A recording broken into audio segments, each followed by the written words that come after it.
Montana Territory, summer of 1874, the first time Silas McRae saw her. She was standing barefoot in the dirt outside a crumbling homestead, her hands bloodied from pulling a calf that died anyway, and her face set like stone against the wind. She did not look up, not even when her father shouted that she was the reason her mother was dead and the baby too. He had only come to trade horses. Silas sat tall in the saddle, watching the scene from the edge of the yard, his sorrel gelding shifting under him. The man's voice cracked with rage, not grief. A younger boy, maybe 12, stared wide-eyed from the porch, his lips moving like he was whispering something to himself. Then the girl turned. Her eyes met Silas's for one sharp second, brown, wide, and tired. She looked like she had not slept in weeks. "She is cursed," the father growled, spitting in the dust. "Every breath she takes brings ruin. I should have left her in the river when she was born." Silas dismounted. The silence that followed felt like a held breath. The girl blinked once, but her face did not change. "I will take that bay mare," Silas said, keeping his voice even. "And the yearling filly." The old man swiped a hand across his mouth. "Fine. $3 and the paint." Silas nodded. As he led the paint horse forward, he glanced once more toward the girl. She had turned back toward the barn without a word, walking slow and stiff like her bones ached. He did not ask her name, but he did not forget her. 2 months later, she was back in front of him again. He found her just after sunrise, crouched beside a burned-out campfire near the Bitterroot River, holding a small boy in her arms. The boy was half asleep, his face pressed into her collarbone, and her arm wrapped around him like she was afraid someone might take him. Silas had been riding to Missoula for supplies. He had seen smoke the day before and found only ash and bones where a wagon had burned. Now he saw her dirty, bruised, and alone with that same boy from the porch. He reined in slowly. "You all right?" She looked up. Her eyes were rimmed red. "Are you going to take him?" "Take him?" Silas eased off his horse. "No. Is he your brother?" She shook her head. "My son." Silas paused. "You look too young to have one that age." "I am 19. His name is Asher." Her voice wobbled, then steadied. "I took him when I left. My father did not want him. Said he was too weak to work and would die before winter." Silas looked at the boy, pale, thin, but breathing steady. "What happened to the wagon?" "Storm hit 2 nights ago. Lightning caught a tree. It fell." She looked down at the boy. "We ran." Silas crouched beside her. "Come with me. I have a cabin. It is not much, but it is dry. You can rest a while." She stared at him. "Why would you help a curse?" Silas studied her face.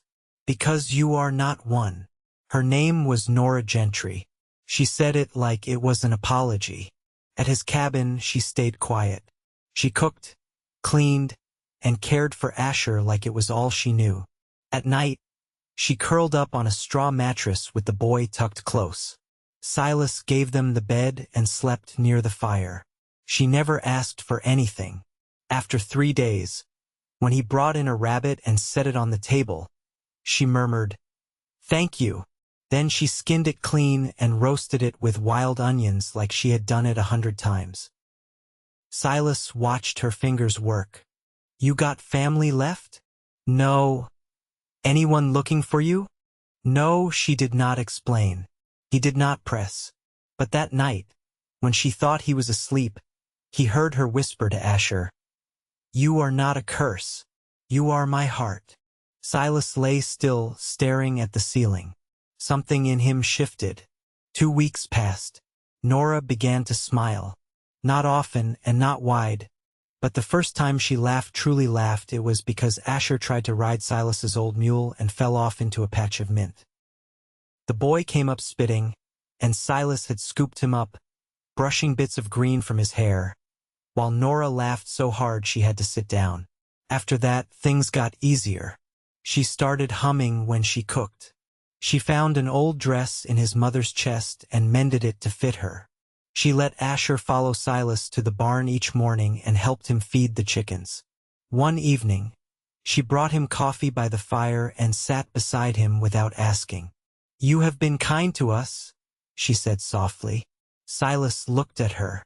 The firelight caught the curve of her cheek, the small scar near her jaw. "You are not a burden," he said. She turned her head. "You do not know what I have done. I know what I see." She blinked. "And what do you see?" He held her gaze. "A woman who has done what she had to. A mother, a fighter, and someone who deserves better." Her eyes filled, but she blinked the tears away fast. "I do not cry," she said. "Then do not," he murmured. "But you can." She did not answer, but she leaned her head on his shoulder, and he let her stay there. Summer slid into fall. Asher grew stronger. Norah grew softer. Silas found himself smiling more, sleeping better. He came to expect her voice in the mornings, her hands in the dough. He looked for her in the shadows of the trees, in the quiet pauses of his day. One afternoon, Asher ran up to him with a stick shaped like a rifle and shouted, "I will protect Mama forever." Silas knelt. "That is good, because she deserves someone who will." Norah heard him. She did not say anything, but that night, she brought him a quilt she had stitched herself. "For winter," she said. He took it, fingers brushing hers. "Thank you." They stood there a moment too long. Then he said, "I do not think you are cursed, Norah Gentry. I think you are a blessing." She looked up at him, eyes wide, then whispered, "No one has ever said that to me. You should hear it every day." Her breath caught. "I want to stay," she said. "Then stay," he told her. And she did. The first frost came quiet and hard, leaving the creek edges rimmed in silver and the morning air sharp enough to bite. Silas had brought in the last of the squash a week before and stacked split pine under the lean-to beside the cabin. Inside, the air smelled of smoke and wool and something faintly sweet from the jar of chokecherry preserves Norah had traded for with a neighbor woman downriver. She had made curtains, rough muslin, dyed with larkspur and stitched with a careful, uneven hand. Silas had noticed them the moment he stepped in from the barn that evening, cold dust clinging to his coat. He hadn't said anything then, but now, seated at the table with Asher asleep in the trundle bed, he cleared his throat. "You made this place feel like folks live in it," he said, looking not at her but at the steam rising from his tin cup. Norah stirred her tea with a worn spoon. "I didn't mean to take it over." "You didn't." He looked at her now. "But it's better." She gave a small nod, then folded her hands in her lap. "I used to imagine what a home might feel like. Just not being afraid to sit still." Silas leaned back. "You still afraid?" "Not of this place." She hesitated, then added, "But sometimes I walk past the window and think he'll be out there.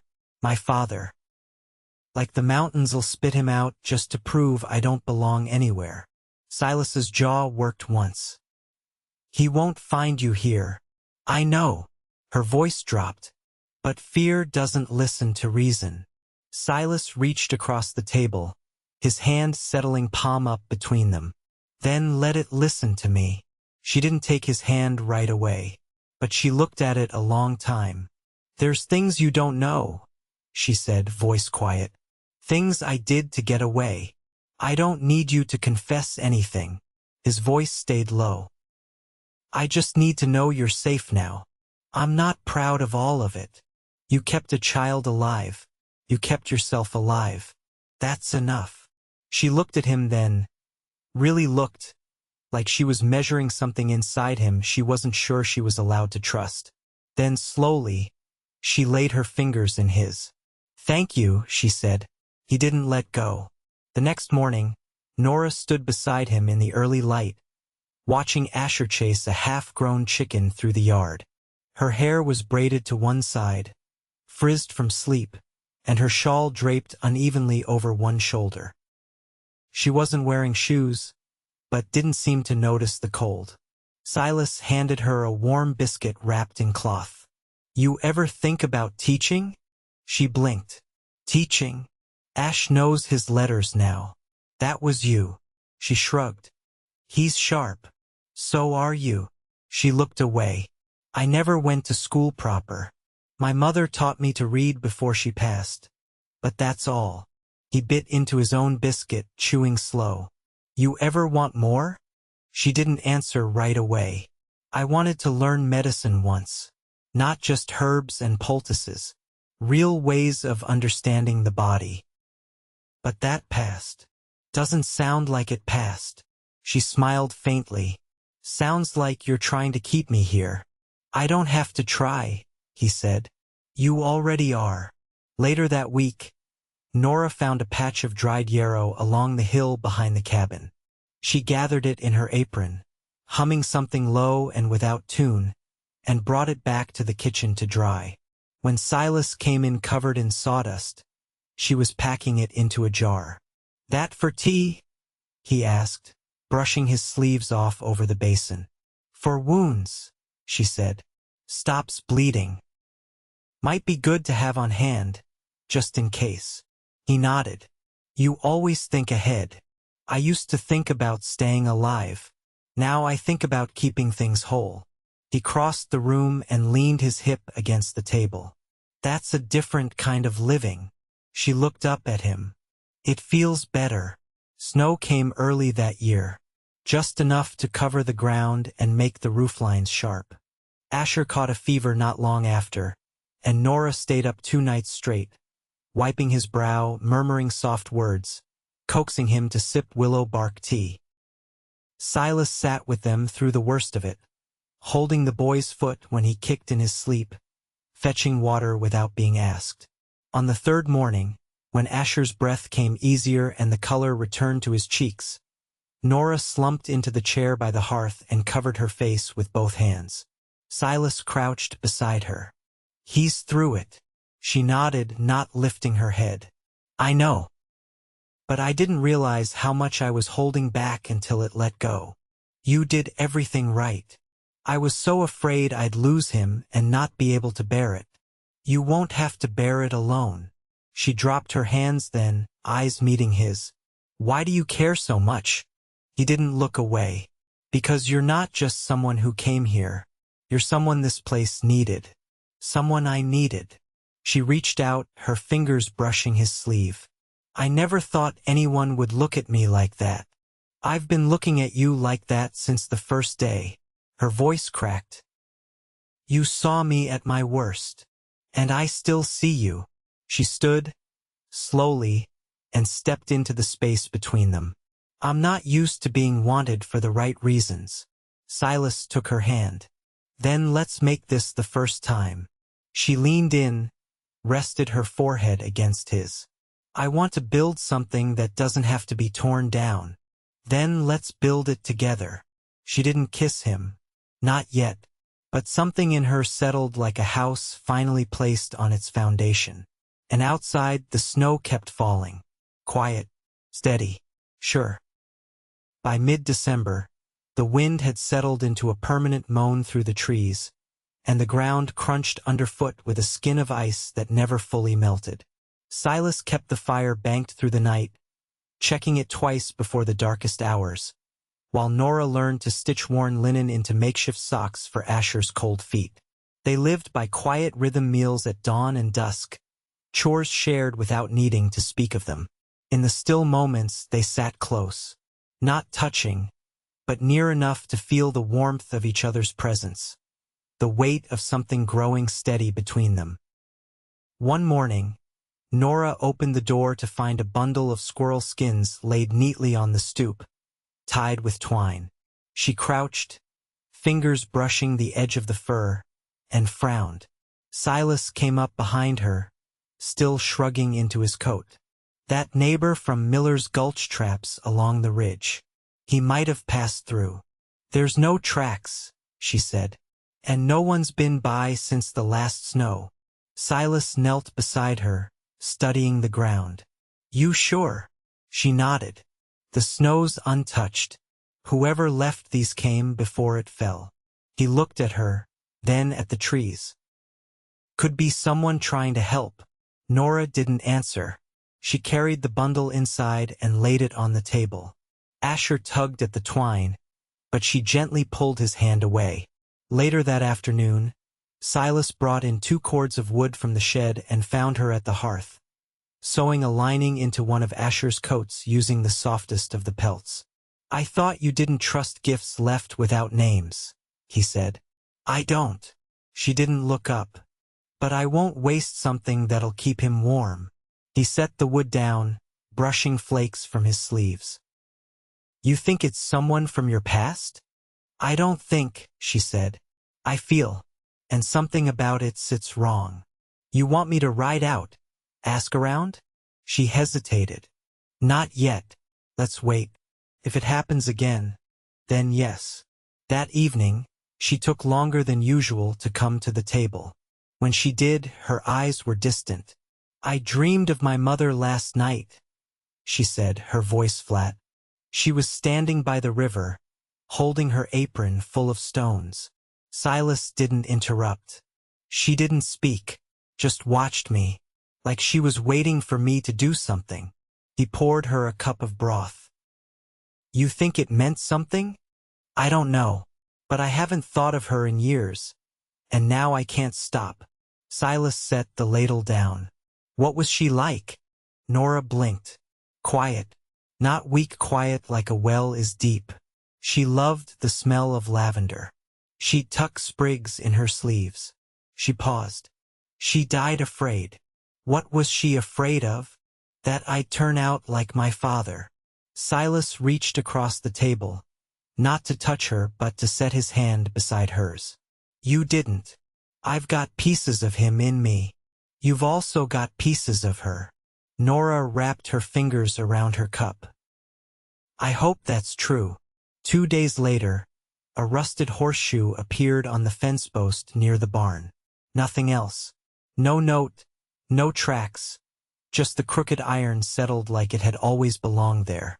Norah stood over it, arms wrapped around herself, until Silas came to her side. That wasn't there yesterday, she said. No, he agreed. She looked toward the trees. I don't believe in omens, but my father used to hang iron by the doors to keep spirits out. Then maybe this is someone trying to keep something away, or trying to tell me they're close.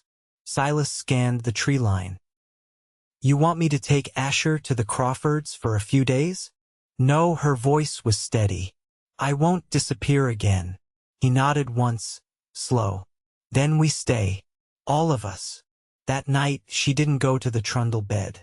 After Asher was settled under the quilt, she stayed by the fire, her hands in her lap. Silas sat beside her, one knee drawn up. They didn't speak for a long while. Then she said, Do you ever think about what your life might have been if things had gone differently? He didn't look at her. I used to. Then I started thinking about what I want it to be. And what do you want now? I want a life that's built, not inherited. I want a home where no one's scared to speak. She turned to him. I've never met a man who listens before he speaks. I never met a woman who hears what's not said. She exhaled, a small sound that wasn't quite a sigh. Then she reached over, slid her hand into his. He didn't flinch. I've known hunger, she said. Cold. Cruelty. She paused. But I never knew calm until now. He turned to her, his voice low. You are not what they said you were, Norah. She looked up at him. You were never a curse. You're the only thing that's made sense since the war ended. She leaned in, slow. He met her halfway. The kiss wasn't quick. It was patient, like everything else between them. Like a promise drawn from the quiet of shared firelight and hard-earned trust. When she pulled back, she whispered, I want to stay in your arms. Then do, he said, and she did. The cold deepened in the weeks that followed, air brittle enough to crack the skin if you weren't careful. The sun hung low, casting long blue shadows across the snow-packed yard. Norah began waking before first light, not out of habit but instinct, like her body knew there was something to protect now, something worth tending before the world stirred. Asher slept longer these days, his cheeks rounder, his breathing easy. He'd taken to watching the firewood pile like it might sprout legs and walk off, hauling logs in his arms too small to carry much. But he tried, and Norah praised him for it, quiet and honest. Silas returned one afternoon with a small, dented tin of salt pork and a folded scrap of newspaper tucked flat in his coat pocket. "Old man Weller passed," he said, shaking snow from his collar. "Fell through the ice trying to fetch a trapped muskrat." Norah looked up from the table where she was darning one of Asher's mittens. Did he have anyone? Just a cousin in Helena, far off and too proud to claim him. Silas set the tin on the shelf. He lived alone 50 years and never once let anyone near his porch. She threaded her needle again. Maybe he thought that was safer. Maybe, Silas said. Or maybe he just never found someone to stay. Norah didn't respond right away. Then, without looking up, she said, "I used to think I'd be that kind of old." Silas pulled a chair beside her. "And now, I'm starting to imagine something different." She met his eyes. "But I don't know how to ask for it." "You don't have to ask. You just have to want it." "I do," she said. He reached for her hand, the one not holding the needle. "Then we'll make it ours." That night, the wind drove hard against the walls, whistling through the eaves like wolves calling out. Asher curled deeper under his quilt, and Norah sat on the floor beside the hearth, her back against Silas's legs. "I used to lie awake listening for the sound of boots on the floorboards," she said. "My father didn't walk heavy, but when he was drunk, he'd drag one foot." Silas rested his hand gently on her shoulder.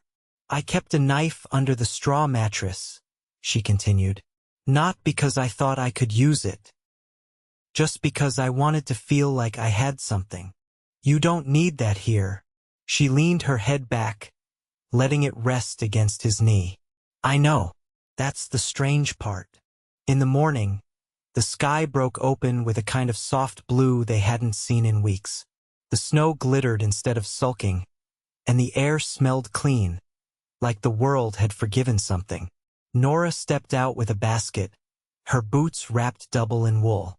She'd begun trading with a widow 3 miles east, dried apples for thread, boiled lard for soap. She made the walk slow, watching her breath float ahead of her like a promise. When she returned near dusk, cheeks flushed, she carried more than she'd taken: scraps of muslin, a wooden spoon, and a letter. Silas took it from her hands without asking. He turned it over once, twice, then handed it back. "From someone you know?" "The name's not signed." She held it like it might burn. "But I think it's him. I think it's my father." Silas waited. "He says he's dying. Wants to see me." Her voice didn't shake. "He says he's sorry." Silas sat down. "Do you believe he means it?" "I don't know," she said.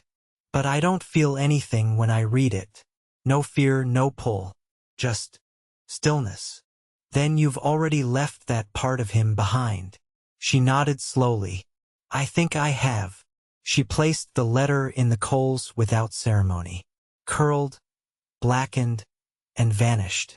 Later, after Asher was asleep and the fire burned low, Norah stood in the doorway of the room, watching Silas clean his rifle. "I've been thinking," she said, "about the land." He looked up. "There's that empty strip near the creek. The soil's rich and it's close enough to water. I could plant come spring. Beans maybe, onions. Something to keep us fed without leaning on others." He set the rifle aside. "You already thinking about spring?" "I'm thinking about staying," she said. "For good." He crossed the room and took her hand. "Then we'll plant roots deep." She smiled, a quiet thing but full. I want to build something that lives longer than the two of us. We already have, he said. He's sleeping in the next room. Norah pressed her forehead to his chest. Then let's raise him without ghosts. We will, he whispered. And we'll raise each other too. Outside, the wind had gone still. The stars blinked high and sharp, and the snow-covered hills held their hush like a blessing spoken without words. The last of the snow melted into the earth by mid-March, leaving behind dark, clean soil and the scent of thawed pine. The creek ran high for a time, swollen with meltwater, and Norah took to walking its edge with a basket in hand, gathering early shoots of wild garlic and fiddlehead ferns. Asher followed with a stick he claimed was a sword, splashing through puddles and calling out to frogs.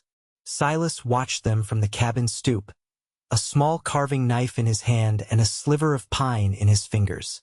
He wasn't shaping anything in particular, just letting the blade move, the sound of Norah's laughter drifting through the trees like something sacred. That evening, she stood at the table with her sleeves rolled, mixing flour and salt and boiled water into a dough tough enough to fry. Her brow was drawn, not with worry, but thought. I've been thinking, she said, pressing the heel of her palm into the dough. There's a schoolhouse downriver. Just one room, but it's standing. The roof's still good. Widow Larkin said the teacher left last fall to marry a preacher in Miles City. Silas leaned against the doorframe, wiping his hands with a rag. You looking to take her place? I could, if I spent the summer catching up on some things. She dusted her hands. I don't want Asher learning only from me. He needs other children, some kind of world outside these walls. He nodded.